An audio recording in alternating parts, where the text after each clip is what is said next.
যে যদি আসামি পলাতক হয় তাহলে রায় প্রদানের পর থেকে 30 দিনের মধ্যে উনি আপিল করতে পারবেন, যদি উনি গ্রেফতার হন অথবা উনি ট্রাইব্যুনালে এসে সারেন্ডার করেন। আদারওয়াইজ স্টেট ডিফেন্সের অ্যাপিলেট ডিভিশনে অ্যাপিল ফাইল করার কোনো ইখতিয়ার নেই। বিষয় মানে এই মামলায় যে রায় ঘোষণা হবে কালকে, আমরা নর্মালি দেখি যাদের আইনজীবী আছেন তারা অসন্তুষ্ট হলে আপিল বিভাগে যান। এক্ষেত্রে তো স্টেট ডিফেন্স আইনজীবী আছে, সেই প্রক্রিয়াটা কী হবে? এর আগে এই ট্রাইব্যুনালে যে আরও 56টি রায় হয়েছে তার বেশিরভাগ মামলাতেই স্টেট ডিফেন্স ছিল, এবং এই ট্রাইব্যুনালের প্রথম যে রায়টা হয়েছে মাওলানা আবুল কালাম আজাদ সাহেবের, সেটিও স্টেট ডিফেন্স দ্বারা পরিচালিত একটি মামলা ছিল, এবং আমাদের আইনে স্টেট ডিফেন্স দিয়ে যারা অনুপস্থিত আসামি আছে তাদের বিচারের ব্যবস্থা আছে।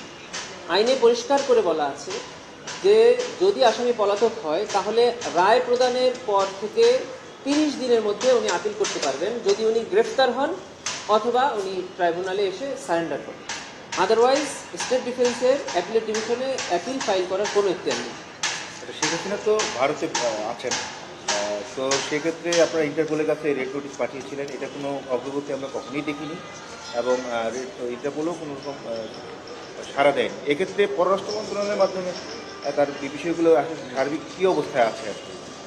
হ্যাঁ, আমরা যখন ট্রাইব্যুনাল প্রথম ওনার বিরুদ্ধে গ্রেফতারি পরোয়ানা জারি করলেন তখন আমরা পররাষ্ট্র মন্ত্রণালয়ের মাধ্যমে রেড নোটিশ জারির একটা আবেদন করেছি। কালকে যদি রায় হয় এবং রায় যদি ট্রাইব্যুনাল ওনার বিরুদ্ধে শাস্তি প্রদান করেন তাহলে আমরা আরেকটি কনভিকশন ওয়ারেন্টের আবেদন ইন্টারপোলে আবার পাঠাবো তার বিরুদ্ধে রেড নোটিশ জারির জন্য। ওটি তো এই ট্রাইব্যুনালে শেষ, উনি চাইলে আপিল করতে পারবেন না। মানে উনি যদি সারেন্ডার করেন বা গ্রেফতার হন সেটা পারতে পারেন। মানে আপনি বলছেন যদি সেক্ষেত্রে সাজা হয়, উনি যেহেতু পলাতক, উনি দেশে না আসা পর্যন্ত উনি আপিল করতে পারবেন না? অবশ্যই না। হ্যাঁ, যে সকল আসামিরা এই মামলায় পলাতক আছে তারা গ্রেফতার হওয়া অথবা সারেন্ডার করা ছাড়া অ্যাপিলেট ডিভিশনে আপিল করতে পারবে।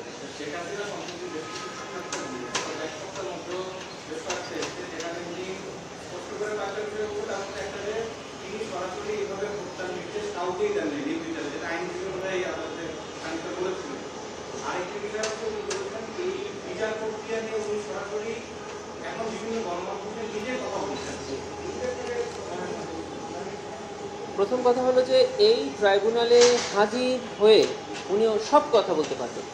হাজির না হয়ে উনি যে সকল কথা বলবেন সেটা আইনের দৃষ্টিতে কোনো বক্তব্যই নয়, সামাজিক দৃষ্টিতে বক্তব্য, যেটাতে আমরা মনে করি যে উনি যে কোনো একটা সময় এসে বলবেন যে এখানে মামলা চলছে, এখানে যে মামলা হয়েছে এটা আমি জানি না বা জানতাম না, এটা বলার সুযোগ থাকছে না। উনি যে এই ট্রাইব্যুনালে কি মামলা হচ্ছে, কি কি অভিযোগ ওনার বিরুদ্ধে আনা হয়েছে এটা উনি জেনেছেন, এবং উনি যে বক্তব্যটা ওনার আদালতে এসে দেওয়া উচিত ছিল এটা উনি পাবলিকলি দিচ্ছেন। এটা একটা বিষয়। দুটি হলো, আমরা এই ট্রাইব্যুনালে বিশেষ করে জুলাই গণঅভ্যুত্থানের পরে পুনর্গঠিত ট্রাইব্যুনালে আমরা চেষ্টা করেছি গণমাধ্যমে, মানে আপনাদের মাধ্যমে সারা জাতিকে সাথে নিয়ে এই বিচারটা করতে, যেন শুধু বিচার হচ্ছে না, বিচারটা যে ন্যায় বিচার হচ্ছে এটা যেন জাতি জানতে পারে। এই জন্য আমরা একটা বড় অংশ প্রসিডিংস লাইভ করেছি, আমরা কি কি এখানে উপস্থাপন করছি, কি কি সাক্ষী এখানে এসে সাক্ষ্য দিচ্ছে, প্রতিদিন কোর্ট প্রসিডিং শেষে আপনাদের সাথে কথা বলছি, সাক্ষীরা নিজেরা এসে কথা বলছে। আমরা ওনার ভয়েস রেকর্ড বাজিয়ে শুনিয়েছি ওপেন কোর্টে, যেটা সম্প্রচার হয়েছে, সেখানে আপনারা শুনেছেন যে উনি নিজ মুখে এই আদেশটা দিয়েছেন কথোপকথনের মাধ্যমে। এইটা প্রত্যেকটি অপরাধী পৃথিবীতে এখন পর্যন্ত যত এই ধরনের মানবতা বিরোধী অপরাধ হয়েছে কেউই স্বীকার করেনি যে ওনারা অপরাধ, তারই অংশ হিসেবে উনি অস্বীকার করেছেন, কিন্তু আদালত এটাকে ডিসাইড করবেন যে উনি আদৌ অপরাধী কিনা। আপনার এই প্রেক্ষিতে আমি একটা প্রশ্ন করি, সেটা হলো যে বাংলাদেশ সরকার আনুষ্ঠানিকভাবে ভারতকে বলেছিল যে শেখ হাসিনার যে কথাগুলো বলছেন, মিডিয়া ইন্টারভিউ দিচ্ছেন, এটি যেন প্রচার না হয়। ভারতের পররাষ্ট্র মন্ত্রণালয় বাংলাদেশ সরকারকে জানিয়েছে যে এটি গণমাধ্যমের মুখ তারা বন্ধ করতে চান না, তো পারবেন না। সেক্ষেত্রে এটি কি আসলেই শুধু শেখ হাসিনার বিষয় থেকে যাচ্ছে, নাকি বিচারের বিষয়টাও এখানে প্রচার আসামি হিসেবে তার বক্তব্য প্রচারের বাধা না করতে পারে?